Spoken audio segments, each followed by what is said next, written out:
बोलो श्री प्राणनाथ प्यारे की जय। बोलो श्री सतगुरु महाराज की जय।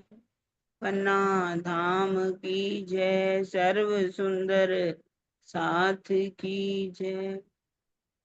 प्रथम लागू दो चरण को, धनिये न छुड़ायो खिन।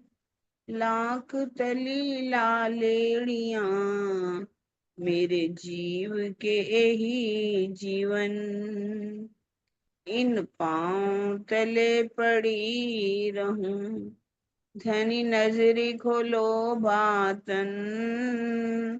पलना वालों निरीखो नेत्रे, मेरे जीव के यही जीवन। मेरे जीव के यही जीवन। बोलो श्री प्राणनाथ प्यारे की जय। बोलो श्री सतगुरु महाराज की जय। आप सब सुंदर साथ के चरणों में हमारा कोट कोट प्रणाम जी। अब हम शुरू कर रहे हैं अपनी चितवनी की महिमा खिलवत ग्रंथ से। हाँ जी,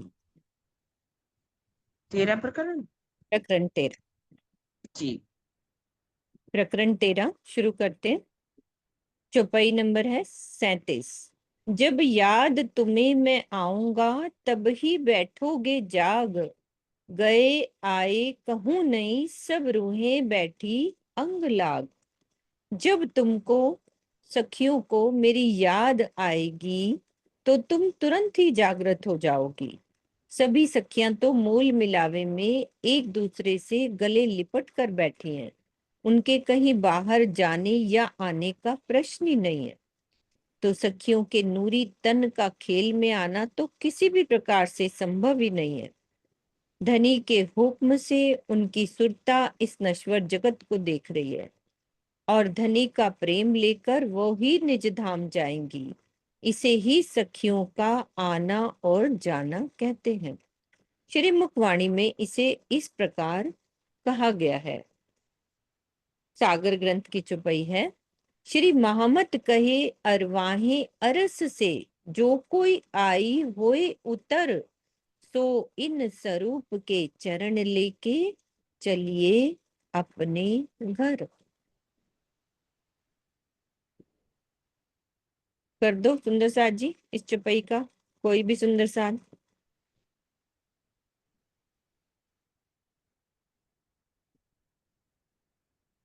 कौन कर रहा है? जयश्री बहनी कर दो।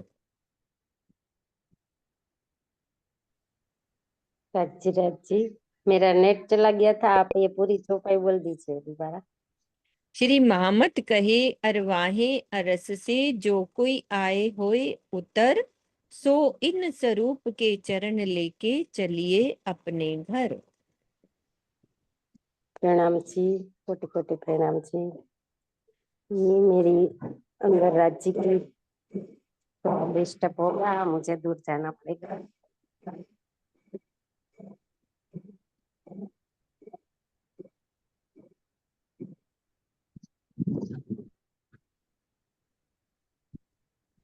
श्री राजी महामती के दिल में आकर बोल रहे कि जो कोई होए अरवा अरस की, કે જે અરવા અરસ की જે પરમધામ થી રાજીના દિલ રૂપી સાગર માંથી જે આ રૂહો અહીંયા ઉતરી છે, એ ધણીના ચરણોને કે એના ચરણથી શીખ સુધી એની પહેચાન કરશે, એના સ્વરૂપ શ્રृंगारને નિરખશે। सोइन स्वरूप के चरण लेके चलियो अपने घर। ये पूरे का पूरा नक्श तक का उसके दिल में भर के, उसका दीदार करके रात दिन उसी में ही रट के वो अपने घर उठेगी। यहाँ वो ये जीव के अंदर बैठ के जो रूह अभी सुख ले रही है फिल्म से, तो यही हमारा आनंद है। धनी के स्वरूप श्रृंगार हमें दिल में बसा के हमारे घर धाम में उठना, ये आपके चरणों में। बिल्कुल, बहुत बहुत थोड़ा डिस्टर्ब है तो मेरा दिमाग पूरी तरह नहीं सही है, आ रहा है, तो बिल्कुल सही हो राजी गया। बोल रहा हूँ नहीं क्योंकि अच्छे यहाँ से हो थोड़ा गया ना काम किरण चल दीदी? रहा है। नहीं नहीं सही, किरण दीदी सही हो गया ना? बिल्कुल बिल्कुल बढ़िया। बहुत अच्छा होगा। ठीक बढ़िया, है। बहुत सुंदर। गुजराती बहुत, में बोला लेकिन सही बोला। हाँ, और सबको समझ भी आया जयश्री बहन, हम्म। सब आ गया। बहुत सिंपल था, सिंपल। प्रकरण 14, उमर खोवे नुकसान में, उमर खोवे नुकसान में पर करे नाही सहूर, याद ना करे तिनको जिनका एता बड़ा जहूर। वो सारी अपनी सारी उम्र क्षणिक विषयों के सेवन में गवा देते हैं, लेकिन अपने इस भटकाव के बारे में कभी भी आत्मचिंतन नहीं करते। वे संसार के झूठे कामों को तो करते रहते हैं, किंतु जिस सच्चिदानंद पर ब्रह्म की अनंत महिमा है, जिनका एता बड़ा जहूर, उन्हें याद करने के लिए उनके पास समय न होता, समय ही नहीं होता। याद ना करे तिनको। तो याद से मतलब कि चितवन करना है, सब चितवन से रिलेटेड है ये चुपाई, कि हमें अपना समय क्षणिक विषयों के सेवन में नहीं गवाना है, आत्मचिंतन करना है। आगे आ रही है, ए इल्म आए पीछे नींद आवत क्यों कर, जब सक जरा ना रही रूहों, क्यों ना आवे याद घर। तो ऐसी अलौकिक ब्रह्मवाणी के अवतरित होने के पश्चात भी ब्रह्म सृष्टियों को माया की नींद क्यों सता रही है। इंद्रावती जी कह रहे हैं कि क्यों सता रही है।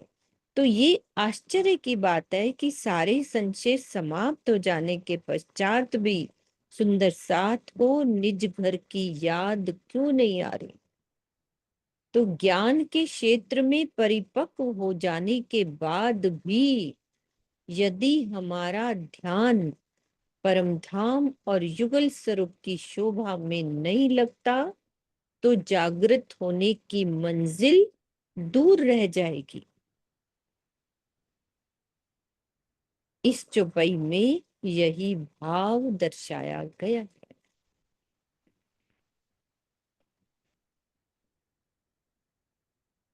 इन झूठी जिमी में बैठाए के दिखाई हक बका निस्बत, मेहर करी रूहों पर देने अरस लज्जत। इस झूठे संसार में बिठाकर धामधनी ने अपनी अखंड निस्बत की पहचान कराई है। धामधनी ने परमधाम का स्वाद देने के लिए ही ब्रह्म सृष्टियों पर इस प्रकार की मेहर की है। धामधनी ब्रह्म सृष्टियों को मात्र दुख दिखाने की लीला कर रहे हैं। वे उन्हें स्वप्न में भी दुख नहीं दे सकते। उनका तो स्पष्ट कथन है कि जिन जुबां मैं दुख कहूं सो जुबां करूं सत डूब। कलश हिंदुस्तानी की चौपाई है ये वाली। इस मायावी खेल में भी परमधाम का रसा स्वादन कराना ही धनी को अभिष्ट है। तो इस संबंध में श्रृंगार ग्रंथ की चौपाई का कथन बहुत ही महत्वपूर्ण है। सुख हक इश्क के जिनको नहीं सुमार, सो देखन की ठोर इत है, जो रूह सो करो विचार। करो इस सुंदर साथ जी इसका भाव।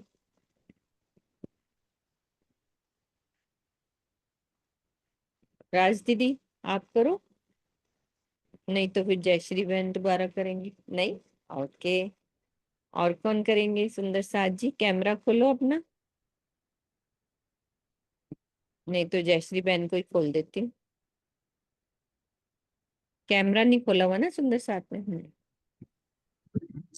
नाम जी कि सुख हक इश्क के जिनको नहीं सुमार, कि हमारे धनी का सुख इतना है कि उसकी कोई गिनती ही नहीं, उसके कोई सुमार के अनगिनत सुख है। सो देखन की थोड़ी थे, उसका सुख देखने का यहाँ बैठ के देखना है। झूठी चीनी में हमें सही मिल रहा है, जो इलम से हमें धनी वहाँ परमधाम के हर एक सुख दे रहे हैं, वो यहाँ बैठ के लेना है। जो रूह सो करो विचार, ये हमारी रूह को अंदर से सोचना होगा कि हमें यहाँ क्या मिल रहा है। आज पूरी दुनिया यहाँ माया में भटक फिरती है, दुखी रहती है। आज कितने कितने दुख में वो ग्रसित होती है, पर हम ब्रह्म सृष्टि को धनी ने ऐसा एक ऐसी सोच दी है कि हम हर दिन ही हर समय हम आनंद में ही रहती है, क्योंकि हमें मालूम है कि हमारे घर कभी भी कोई दुख, छिन मात्र दुख नहीं, तो हमें यहाँ बैठ कर ही ये सुख लेना है। उसका कोई शुमार ही नहीं, इतना सुख है। पर जो रूह भाव से सोचे तो तभी मिलता। तभी आनंद आएगा। ठीक है। कौन जंगल गुमराह में होते, कैसा पाया अरस बाग। नींद उड़ाओ विचार के, क्यों ना देखो उठ जाग। पहले आप जंगलों में भटका करते थे, अब परमधाम के नूरी बागों में भ्रमण करते हैं। तो हे सुंदर साथ जी, अपनी माया की नींद छोड़कर उठते क्यों नहीं हो? अब जागृत होकर विचार कीजिए।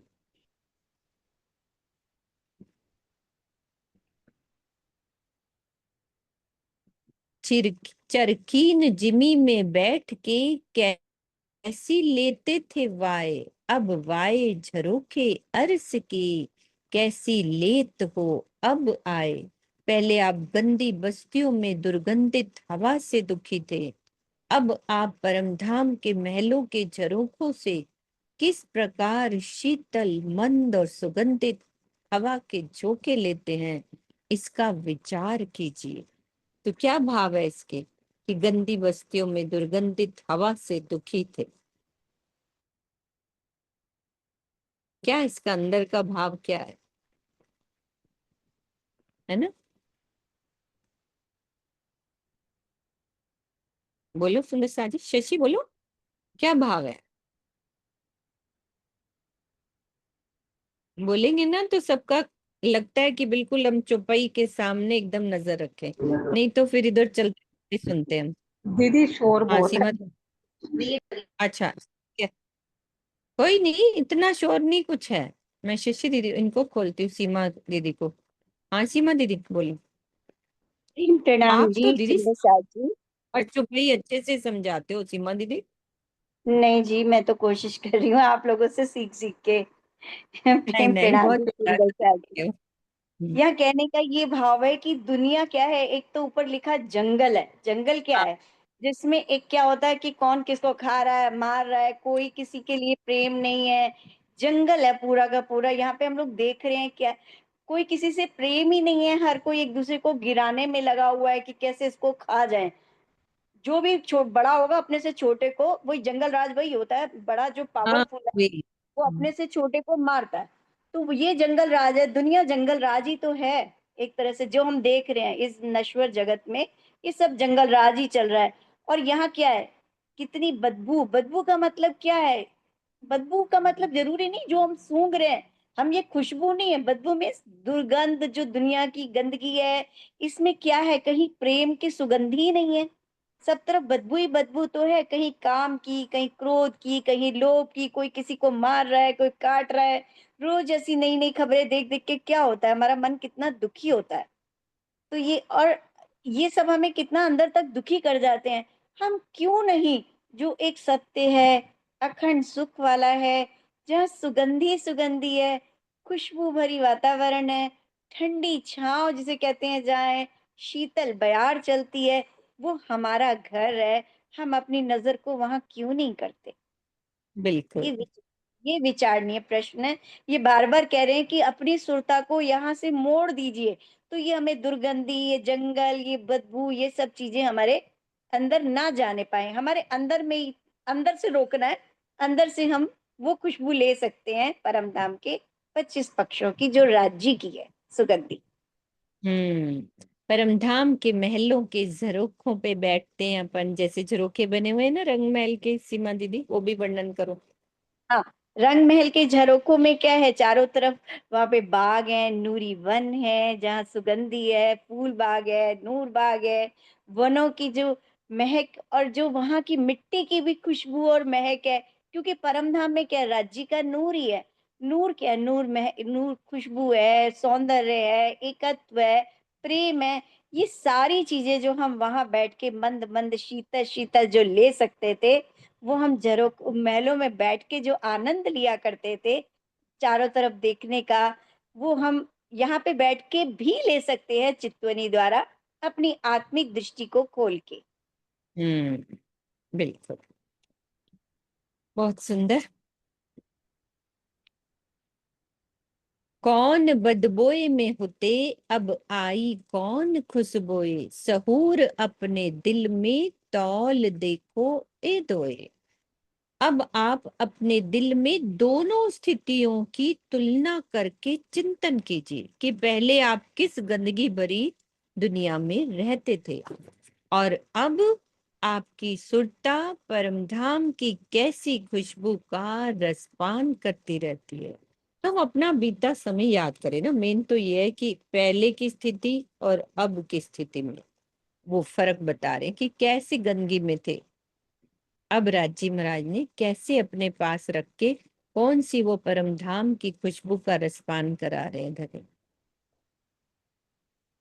एक कैसा था दुख वजूद, दुख में थे रात दिन, अब पाया सुख अरस ठौर में, और कैसे अरस तुम तन। पहले आपका शरीर दुखों का घर था, दिन रात आप दुखों की अग्नि में जलते रहते थे। अब आपकी सुरता अपने नूरमयी तन को देख रही है और परम धाम के अखंड आनंद से बाहर नहीं निकल पा रही है। ऐसा हो नहीं रहा वैसे, लेकिन राज्य हमें कह रहे हैं कि ऐसा करोगे तो ऐसा होगा। तो इस प्रकरण की चौपाई 87 से 110 तक का कथन उन सुंदर साथ के लिए एक सिखापन है ना। ये हमारे लिए सिखापन है कि तारतम लेने के बाद भी या तो अपने दुखों का रोना रोते रहते हैं या श्री मुखवाणी के ज्ञान को कोसते हुए गीता भागवत आदि ग्रंथों की महत्ता प्रतिपादित करते हैं। कैसे सुख पाए कायम तन के, किन सो हुआ मिलाप, अब देखो साहिब अरस का, पूछो रूप अपनी आप। हे सुंदर साथ जी, अपनी आत्मा से पूछिए कि अपनी परात्म के दीदार के पश्चात आपको किस प्रकार के सुखों की अनुभूति हो रही है। आपका मिलन किससे हुआ। निश्चित रूप से आपने अपने प्रीतम का दीदार पाया है। अब जी भर कर धामधनी के दीदार का आनंद लीजिए। जब, और भावार्थ में क्लियर कर रहे हैं कि कौन सी स्थिति का वर्णन है। जब हमारी सुरता चितवन के द्वारा अपने मूल तन का दीदार करती है तो माया से उसका संबंध टूट जाता है। इसी को कहते हैं पर आत्म को आत्म देख सी, तब टलसी उल्टो फेर जी। अपनी परात्म का दीदार करने वाला सुंदर साथ निश्चित रूप से ब्रह्म सृष्टि होता है। उसके धाम हृदय में युगल स्वरूप विराजमान हो जाते हैं और उसे परमधाम के सुखों का रसास्वादन होने लगता है। इस चौपाई में यही बात विशेष रूप से दर्शाई गई। जब परात्म का दीदार हो जाता है तब की बातें हैं ये।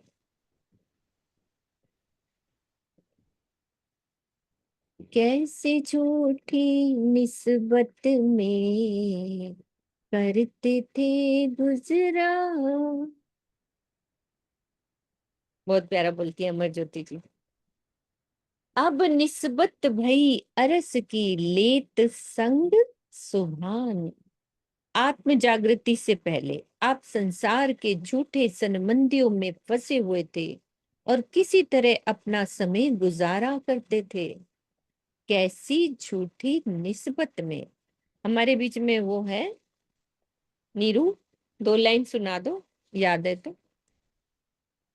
फिर क्या कह रहे हैं, अब आपका संबंध परमधाम और अक्षरातीत से हो गया है, जिनके आनंद में आप पल पल डूबे रहते हैं। अब निस्बत भई अरस की लेत संग सुभान।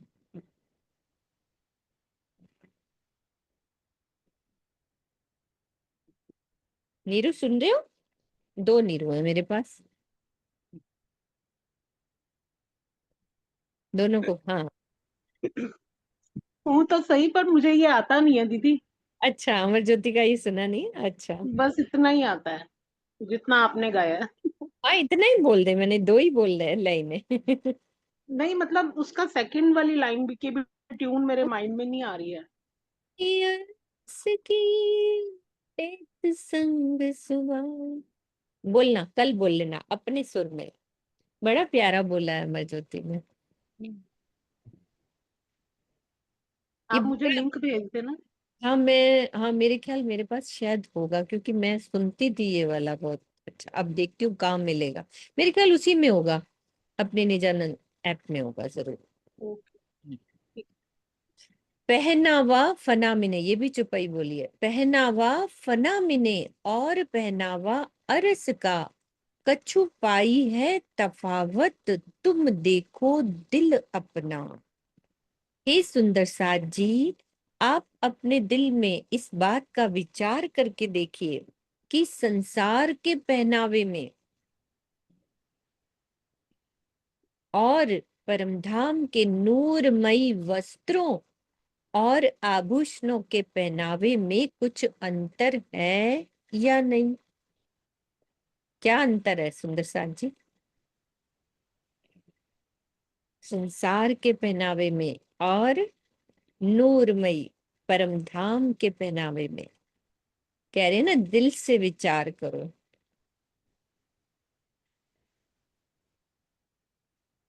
चलो, जयश्री बहन बोल रही है वर्णन ही करना है, अपन सुंदर साथ वर्णन करेंगे ना, चांद दीदी भी हैं। थोड़ा आवाज न करते जल्दी। इसमें दीदी ये बता रहे हैं कि पहनावा फना मैंने और पहनावा अर्श का। जो ये झूठी चिमी में हमारा श्रृंगार करते हैं हम, तो ये जड़ है, उसमें कुछ कोमलता नहीं है, नरमाई नहीं है, नूर नहीं है, सुगंधी नहीं है। और हमारा अर्श वाला जो श्रृंगार है उसमें सब कुछ गुण भरा है। वहाँ चेतनता है, नूर है, कोमलता है और आनंद है। इसमें से तो हमें उसको स्पर्श करें तो भी कुछ लगते नहीं है हमारे हाथ में।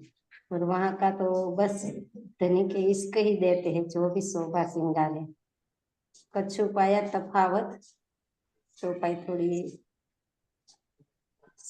से आगे करो चौपाई, मुझे दिखती नहीं, मेरा हैंड है ना वहां पे तो। ये है ना पहनावा अर्श का, पहनावा अर्श का छुपाई है तफावत, तफावत तुम देखो दिल अपना। हाँ बस यही है हाँ यही है। मेरे। चांद दीदी आप भी वर्णन करो, बड़ा प्यार। प्रणाम जी सुंदर साथ जी। हम्म, प्रणाम जी सुंदर साथ जी। जयश्री बहन बोलती है ना तो बहुत अच्छा लगता है। इनकी आवाज जो है ना वो गुजराती मिश्रित बहुत मीठी आवाज लगती है। बहुत अच्छा इनसे सुनना। और भाव भी बहुत ज्यादा है इनके अंदर। बहुत ज्यादा। सुंदर साथ जी, वैसे तो दुनिया के जो वस्त्र है उसमें और राज्य के जो परम धाम के वस्त्र हैं, जमीन आसमान का फर्क है। यहाँ तो पहन के उतारना पड़ता है, वहां पर तो मन चाहा है, अभी मैंने सोचा ये पहनूं तो अभी मैं ये पहनूं तो अभी मैं ये पहनूं। मन चाही है, जैसा मर्जी श्रृंगार कर ले वो पल भर में हो जाता है। वहां के जो वस्त्र सब कुछ चेतन है, यहाँ के तो जड़ है। यहाँ उतारेंगे मैले भी होंगे, पुराने भी होंगे, फटेंगे भी सही। वहां तो ऐसा कुछ भी नहीं है, वो तो चेतन है, वो ना मैले होंगे, क्योंकि सबके अंदर बस एक राज्य का प्रेम ही प्रेम भरा हुआ है। एक्चुअल में तो वहां का कण कण राज्य खुद ही है। ही है, वो रूह और आत्म ही है, वस्त्र गुरु आभूषण। ही वो भी आत्म है। तो अगर वस्त्र भी हमसे लिपटे हुए ना तो वो राज्य ही लिपटे हुए हैं। अपन सुबह पढ़ नहीं रहे थे पढ़ रहे थे कि सब। राजी ने ऐसी जो जामा पहना हुआ है, तो ऐसे सखियों की, है ना, सखियों को घेर उनके कर दस बैठे हैं, सखियां इसका हैं, ये भाव। ये कर बैठे हैं, बिल्कुल। हाँ, श्यामा जी ने जो लाल साड़ी हम्म, पहनी हुई है, तो वो सारी सखियां किसको अपने अंदर नूर समेटा सागर है। हुआ है। तो हाँ, कितने नूर का गहरे गहरे सागर भाव है हैं वस्त्रों और आभूषणों के अंदर। वह जो तो वो मतलब उसका तो वर्णन ही नहीं हो सकता ना, कितना वर्णन करें। कभी एक बार सोच के देखें, हम राज्य हमारे लिए क्या क्या नहीं करते हैं। राज्य हमारे लिए वस्त्रों के रूप में भी हमारे, हमें उन्होंने घेर के रखा, हमारे बाहों में ले रखा है हमको। हम एक एक वस्त्र जो पहनते हैं वो राज्य ही है। जो कुछ है वहां सब केवल राज्य ही राज्य है, और सबके अंदर राज्य का प्रेम ही प्रेम भरा हुआ है। इसलिए राज्य के यहाँ पाग की का जब वर्णन करते हैं, राज्य जब पाग हमारे लिए संवारते हैं, तो वो जो पहनते हैं राज्य पाग, कितना सुख आता है। यहाँ वाले इतना वस्त्र सुख क्या मिलता है। कोई सुख नहीं, वो फना में और नहीं। वो देखो, अपने सौंदर्य सिंधु में पढ़ा था ना, कि हाँ वो जो उनकी कलंगी है ना, वो जानबूझ के नीचे आ जाती है, फिर राज्य हाँ उसको ऊपर करते हैं प्यार से, फिर वो नीचे आ जाती है, फिर वो लपेटा भी देते तो प्यार तो लपेटा फिर से खुल जाता है, क्योंकि उसको हाँ। छूना है। मुझे ना एक अनिल भैया अगर बैठे हैं, तो अनिल इन्होंने भैया। अभी उसमें वो था प्रोग्राम, वो था अपना सोनिया की क्लास चल रही थी, शायद आशीष लेते थे, मुझे ऐसा ध्यान नहीं आ रहा। तो सबको ना एक एक वो बनाया गया था, कि जैसे इनको शायद दहलान मिला था, मुझे ऐसा ध्यान आ रहा है, इनको दहलान मिला था। क्या गजब का वर्णन किया था इन्होंने, कि ये तीजी भूम की भी दहलान है। और ना दहलान बन के कहते हैं, राजी ने ना अपना आभूषण नीचे गिरा दिया, जानबूझ के गिरा दिया, ताकि मुझे उंगलियों से स्पर्श कर सके। और हम्म, मुझे उसमें बड़ा आनंद आया, जब नवी भूम में दहलान जो खुद बने थे ना, कि नवी भूम में राजी लेट गए, यहाँ पर आकर बैठे बैठे ना एकदम से लेट गए, क्योंकि उनको ना मुझे स्पर्श करना था। मतलब हर चीज, चूंकि वहां चेतन है ना, हर हम्म, चीज को प्रेम है, सर एक में प्रेम है। इसलिए वहां तो हम कैसी खुशबू में, कैसे प्रेम में रहते हैं। और यार तो सब इतना सुंदर वर्णन किया सीमा ने ना, बहुत ही आनंद आया। तो बिल्कुल। ये सखिया हमारी बहुत प्यार से अब डूब डूब के जो वर्णन करती है, बहुत अच्छा लगता है। वहाँ का वाह, तो बात ही अलग है बिल्कुल। राज्य का वर्णन है ना, प्यारा ही लग। राज्य का वर्णन है, प्यारा ही है। हाँ। तो भावार्थ में इस चौपाई में उस प्रसंग का वर्णन है जब आत्मा ध्यान द्वारा परम धाम पहुंचती है, उसी भाव को ले रहे हैं। तथा यमुना जी में स्नान करके देहोरियों में परम धाम का श्रृंगार करती है। सागर ग्रंथ प्रकरण 7 चौपाई में स्पष्ट रूप से कहा गया है कि जो मूल स्वरूप है अपने, जाको कहिए परातम, सो परातम लेके विलसिए संग खसम। सब अर्थात अपनी परात्म का श्रृंगार सज कर ही मूल मिलावे में प्रवेश होगा।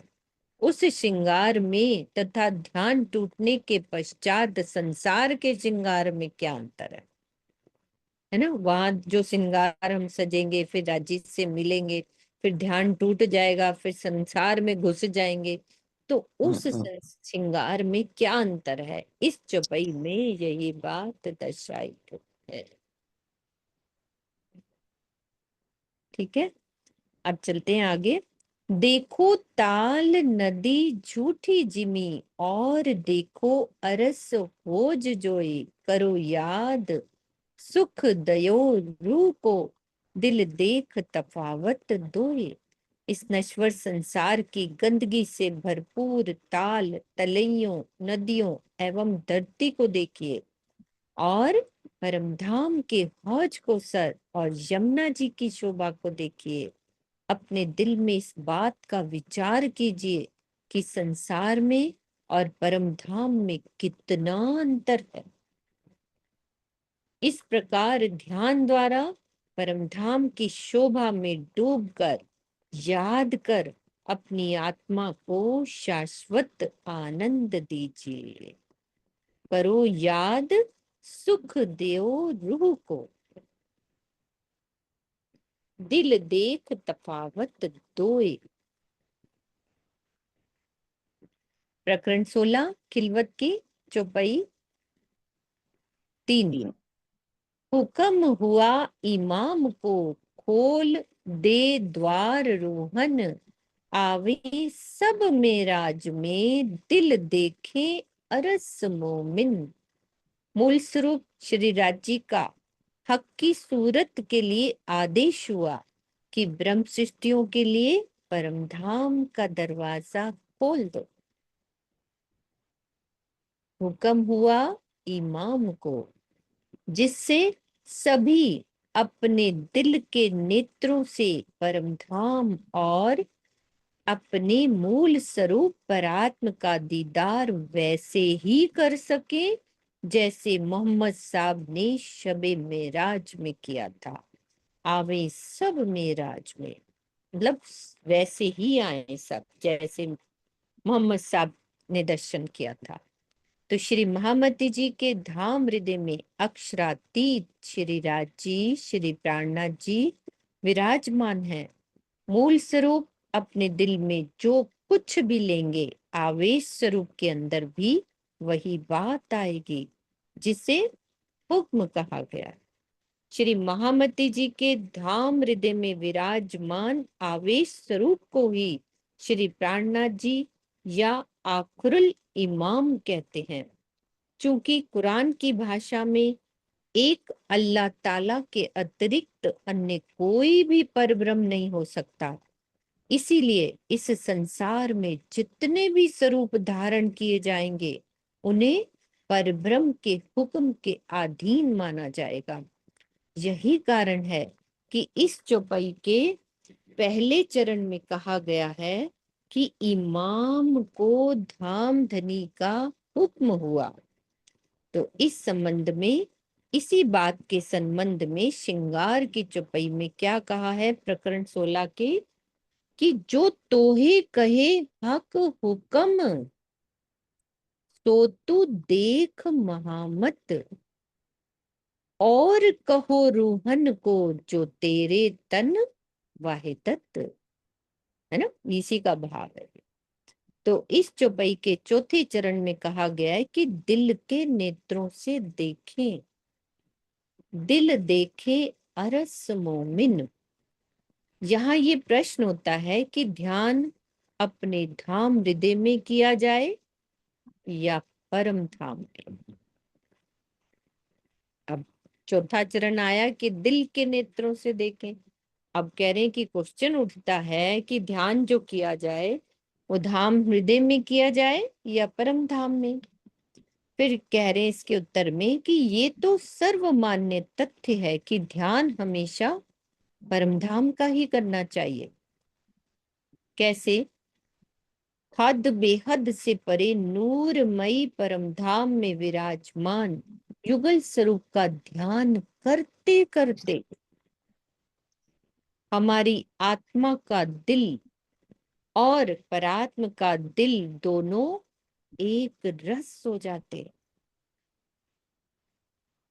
उस समय परम धाम की संपूर्ण छवि आत्मा के धाम हृदय में ही दिखने लग जाती है।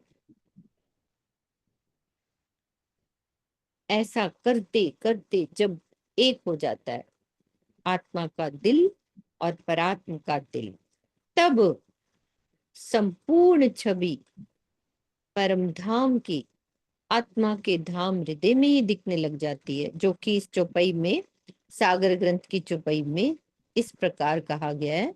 अंतस्करण आत्म के जब ए रह्यो समाये, तब आत्म परात्म के रहे न कछु अंतरा।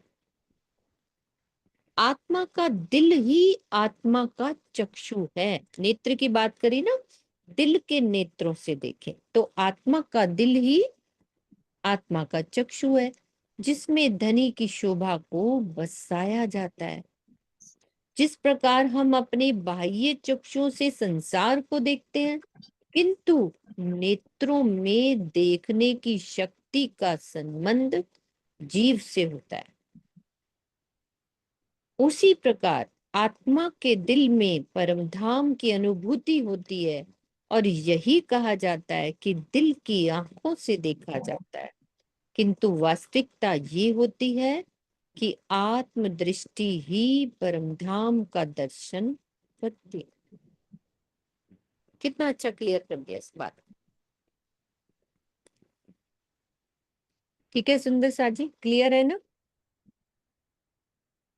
चले, हाँ ठीक है वर्षा, चले आगे।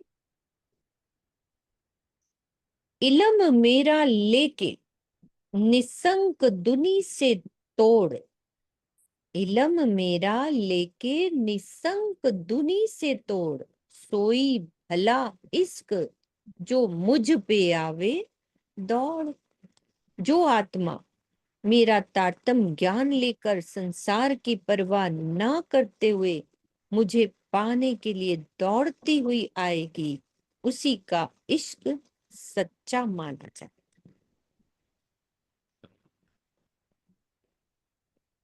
अक्षरातीत को पाने के लिए दौड़ने का क्या अर्थ है?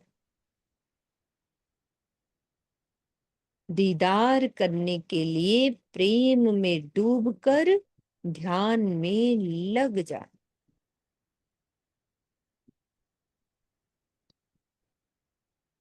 ये दौड़ है। चुपाई बोल दो इसकी। सुंदर सा जी, क्या याद आ रही है? सीमा दीदी?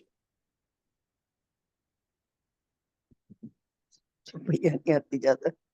नहीं नहीं, ये दौड़ने वाली मेरे दिल में अभी आई, दौड़ बस एक। सको तो दौड़ियो, ये वाली क्या? सूता दौड़ हुए सको तो दौड़ियो, सूता हो सो जागियो। हाँ, जागा बैठा, बैठा हुई, बैठा बैठा ठाड़ा हुई हो, आगे करनी है दौड़, है ना? ऐसे ही है। बैठा ठाड़ा होए के, ठाड़ा पांव भरे आगू सोए, ऐसे ही है। तो ये, मतलब इसमें अर्थ बताया हुआ है कि दौड़ना क्या है, बैठे हो कौन सी स्थिति है, क्या स्थिति है ना। तो दौड़ने का ही मतलब बताया ना कि दौड़ना क्या है, दीदार करने के लिए प्रेम में डूबकर चितवनी में लग जा। है ना किरण दीदी? बोलो ना कुछ, हम गलत गलत बोल रहे हैं तो। हम तो ऐसे ही बोल रहे हैं। जो सही कर दो ना याद आ रहा है टूटा फूटा। नहीं नहीं, ठीक बोल दी, छुपाई पूरी कर दी अब। उसको। आप पूरी सुनाइए ना किरण बहन जी। नहीं आती।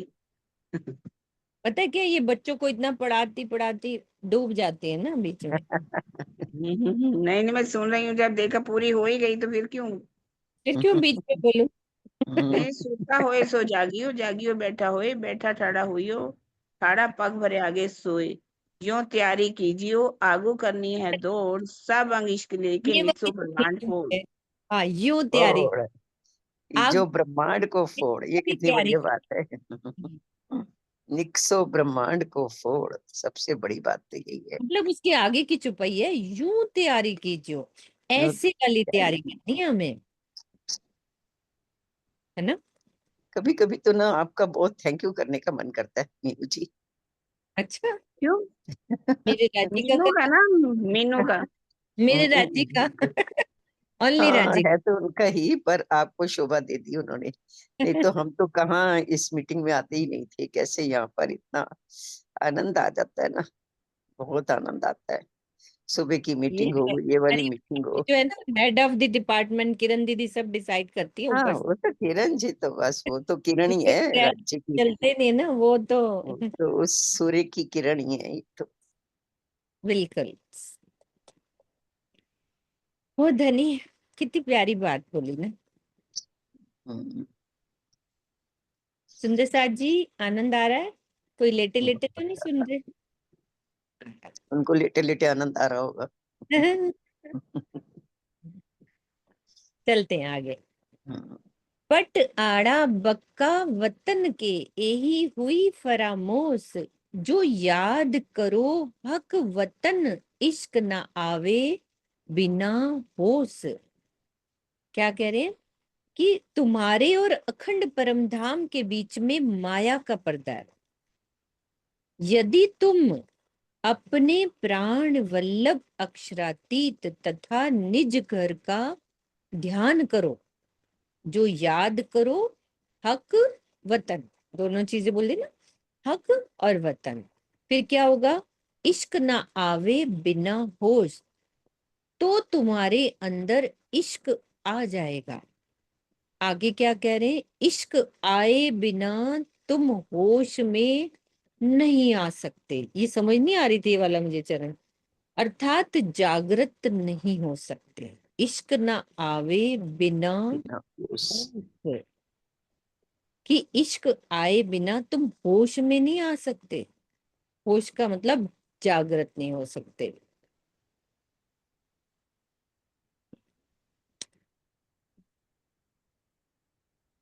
चौपैया ना चुन चुन के लाए हैं, चुन के लाए। है ना। बेशक इलम सीख के ऐसे खेल को पीठ दे, देखो कौन आवे दौड़ती, आगो इश्क मेरा ले। है ना, कितनी प्यारी। सभी आत्माओं के लिए, हम सब आत्माओं के लिए ये परीक्षा की घड़ी है। देखना है कि वो कौन सी आत्मा है जो मेरे संशय रहित तारतम ज्ञान को ग्रहण करके मायावी जगत को पीठ दे देती है और मेरा इश्क लेकर दौड़ते हुए मेरे पास आती है, अर्थात अपने दिल में मेरी शोभा को बसा लेती है।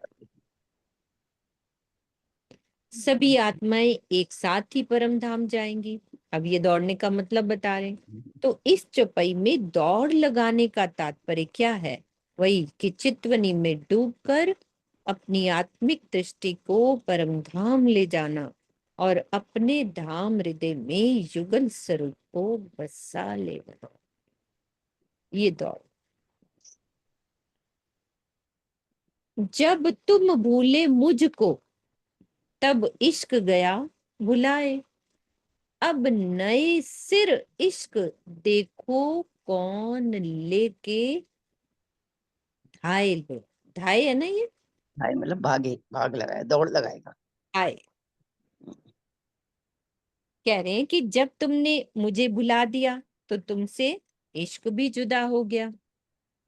भी हम जब आए यहाँ भूल गए राज्य को तो इश्क जुदा हो गया। अब मुझे यही देखना है, राजी कह रहे हैं कि अब मुझे यही देखना है कि तुम में ऐसी कौन है जो अब नए सिरे से, याद दिलाने से नए सिरे से हो जाता है ना, मेरा इश्क लेकर मेरे प्रति दौड़ लगाती है।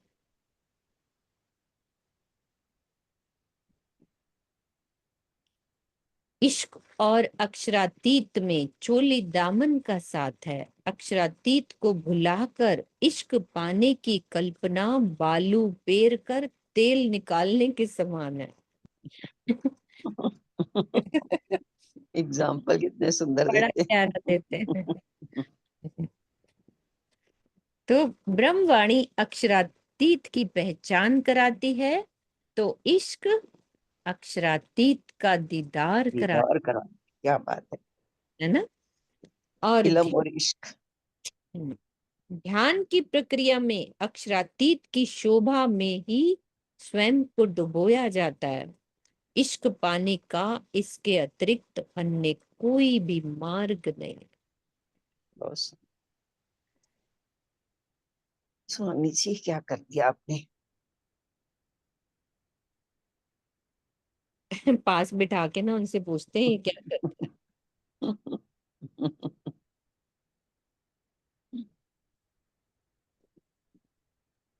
अरे परिक्रमा भी शुरू होगी, है ना। एक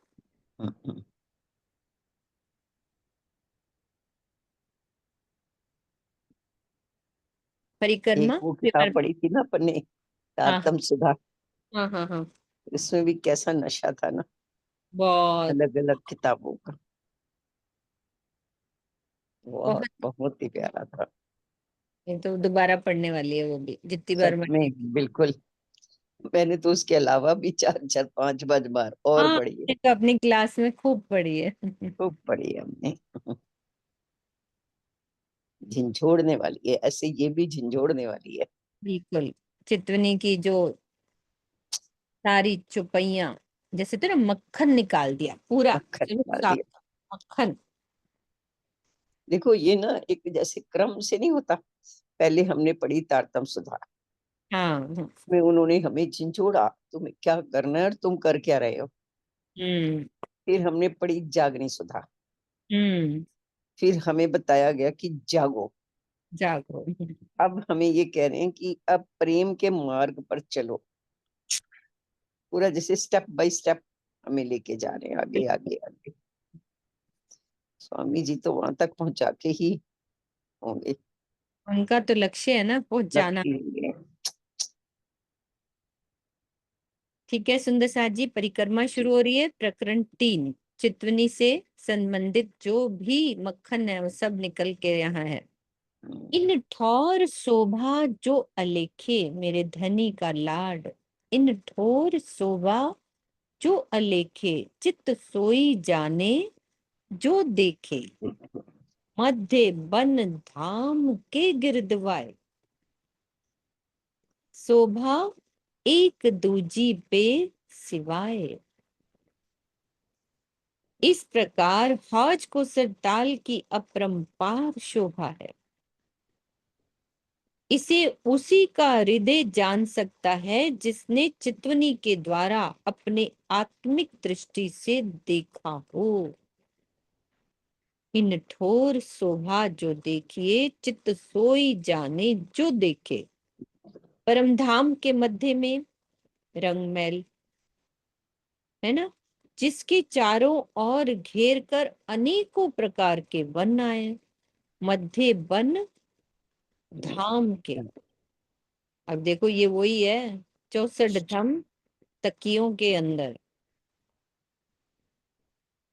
ये वन वैसे बता रहे हैं, वन नहीं, मैं वैसे रंग कह में रही क्या हूँ, लाइन वैसे ही है, मध्य वन हाँ धाम के। बिल्कुल। तो परम धाम के मध्य में रंग महल है, तो जिसके चारों ओर अनेकों प्रकार के वन आए, इसमें प्रत्येक की शोभा एक से बढ़कर एक है, शोभा एक दूजी पे सिवाय। इसमें हौज कोसर की बात कहाँ से आ गई इस प्रकार? अच्छा, ऊपर की चौपाई से लिंक होता होगा, क्योंकि ये 44 है ना चौपाई। वर्णो ना जाए या मुख, चित्त में लिए होत है सुख, वन में खेले टोले टोले, मोर बांदर करत कलोले। इस अलौकिक शोभा का वर्णन इस मुख से हो पाना संभव ही नहीं है। चितवनी द्वारा इसे अपने हृदय मंदिर में बसा लेने पर अद्वितीय सुख का अनुभव होता है। बंदर और मोर जैसे पशु पक्षी वन में झुंड बनाकर तरह तरह के खेल करते हैं और प्रेममयी लीलाओं में मग्न करते रहते हैं, झुंड बनाकर, है ना। ए मैं क्यों कर करूं वर्णन, तुम लीजो कर चितवन। ए मैं क्यों कर करूं वर्णन, तुम लीजो कर चितवन। नव भूम सबों के मंदिर, देखो वस्ता अपनी चित्त धर। तो हे साथ जी, मैं इस अलौकिक शोभा का वर्णन कैसे करूं? आप चितवनी करके स्वयं ही देखिए। वे कैसे करे वर्णन? इतनी सुंदर शोभा का वर्णन मुख से हो ही नहीं सकता ना। कह रहे रंग महल की सभी नवो भूमिकाओं के मंदिरों में आपकी ही वस्तुएं रखी हुई हैं, हमारी वजह से। हमारी ही वस्तुएं हैं। उन्हें अपनी आत्मिक दृष्टि से देखिए और अपने हृदय मंदिर में बसा लीजिए, अखंड कर लीजिए। बेकार यहाँ शॉपिंग करने के लिए जाते हैं, वहां तो इतनी चीजें रखी हुई हैं अपनी। एक एक खाने का वर्णन कैसे करके बता दिया। एक अलमारी, 12,000 खाने, एक खाने में 12,000 वो। कितना, मतलब सोच के ही लगता है कितनी बड़ी।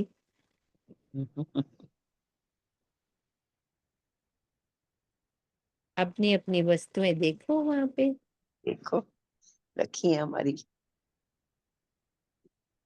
इस चौपाई में धामधनी के द्वारा चित सुंदर सात को चितवनी के लिए परम धाम को देखने का स्पष्ट निर्देश है।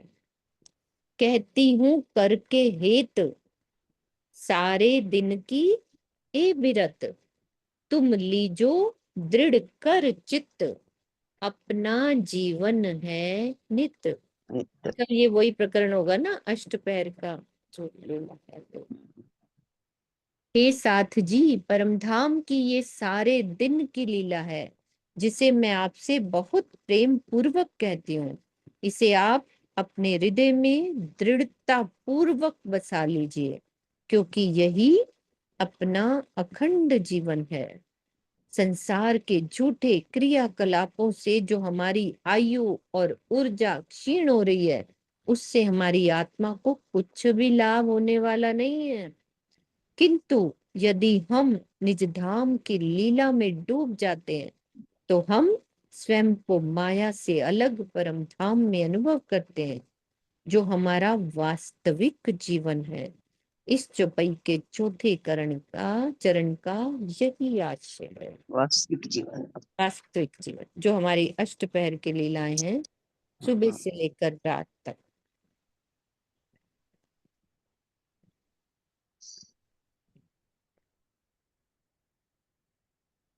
कई चाकले चित्रकारी ता पर बैठे, श्री जुगल बिहारी, दो स्वरूप चित्त में लीजिए, फेर फेर आत्म को दीजिए।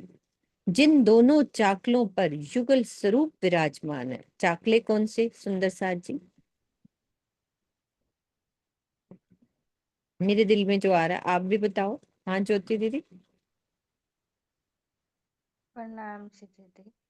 ये हमारा जो मूल मिलावा में अभी राजीव सिंहासन पर बैठे हैं, एक गादी दो चाकले आते हैं, उसका ही वर्णन हो रहा है ना, 5 तक ये। एक गादी बिल्कुल। चाकले, दो चाकरे। मूल मिलावे का वर्णन चल रहा है ना? राजी का एक सामाजिक का, दोनों बैठे हैं तो तो वह उस पे चित्रकारी है सुंदर, उन पर अनेक प्रकार की अति सुंदर चित्रकारी आई है। तो हे साथ जी, युगल स्वरूप श्री राज श्यामा जी की अनुपम छवि को अपने हृदय में बारंबार बसाइए और अपनी आत्मा को परम धाम के आनंद में डुबो दीजिए। आत्म सो न्यारे न कीजिए, आत्म बिन काहू न कहीजे, फेर फेर कीजिए दर्शन, आत्म से न्यारे न कीजिए अधखिन। ये साथ जी, आप अपनी आत्मिक दृष्टि से युगल स्वरूप की इस मनोहारिणी छवि का बारंबार दर्शन कीजिए और आधे क्षण के लिए भी इसे अपनी आत्मा से अलग न कीजिए। ब्रह्म सृष्टियों के अतिरिक्त अन्य किसी से भी इस सुख को न कहिए। आत्म से न्यारे न कीजिए अधखिन, आत्म बिन काहू न कहीजे। तो इस चौपाई में उन सुंदर साथ को इस बात का करारा उत्तर मिलता है, जो भ्रमवश ये मान बैठते हैं कि इस संसार में युगल स्वरूप का दर्शन ही नहीं हो सकता तथा चितवनी करने की कोई आवश्यकता ही नहीं। फेर फेर कीजिए दर्शन, पहले अंगुरी नख चरण, मस्तक लो कीजिए वर्णन, सब अंग वस्त्र भूखन, शोभा जाने आत्म की लगन। सबसे पहले युगल स्वरूप के चरण कमलों की अंगुरियों तथा नखों से लेकर शीश कमल तक की शोभा का वर्णन कीजिए, अर्थात ज्ञान दृष्टि से, जैसे हम वाणी में पढ़ते हैं, ज्ञान दृष्टि से अपने हृदय में बसाइए। ये हमें ज्ञान से पहले पता चलेगा ना क्या क्या है, ताकि आत्मा में जो युगल स्वरूप के अंग प्रत्यंग एवं वस्त्र आभूषणों को देखने की लगन लगी है वो पूर्ण हो जाए तथा आत्मा अपने धाम हृदय में इस अद्वितीय शोभा को बसा सके। इस चौपाई के दूसरे चरण में चितवनी की उस अवस्था का वर्णन है जब ज्ञान चक्षुओं से युगल स्वरूप की शोभा को निहारते हैं। वर्णन करने का यही अभिप्राय है। उस स्थिति में जीव विरह की अग्नि में जल रहा होता है ना। जब अपन को जो जो पता है चरणों में ये श्रृंगार है ना, जो वाणी से सारा वर्णन आता है, राज्य के वस्त्रों आभूषणों का वर्णन, वो वाला बात है कि वर्णन करने का यही अभिप्राय है कि ज्ञान दृष्टि से, ज्ञान चक्षुओं से युगल स्वरूप की शोभा को निहारते। फिर क्या होता है कि जीव विरह की अग्नि में जल रहा होता है, कि वो दिख नहीं रहा होता है ना। वर्णन पता तो लग गया हमें, पर वो दिखता नहीं है, तो फिर विरह की अग्नि में जल। तो ऐसी स्थिति का वर्णन किया है ना। अब यहाँ तक की पढ़ते हैं सुंदर सा जी, कल्प करेंगे यहाँ से, वही चौपाई दोहराते हम। पहले अंगुरी नख चरण मस्तक लो कीजे बरनन, सब अंग वस्त्र भूखन शोभा जाने आत्म की लगन, शोभा जाने आत्म की लगन। बोलो श्री प्राणनाथ प्यारे की जय, सतगुरु महाराज की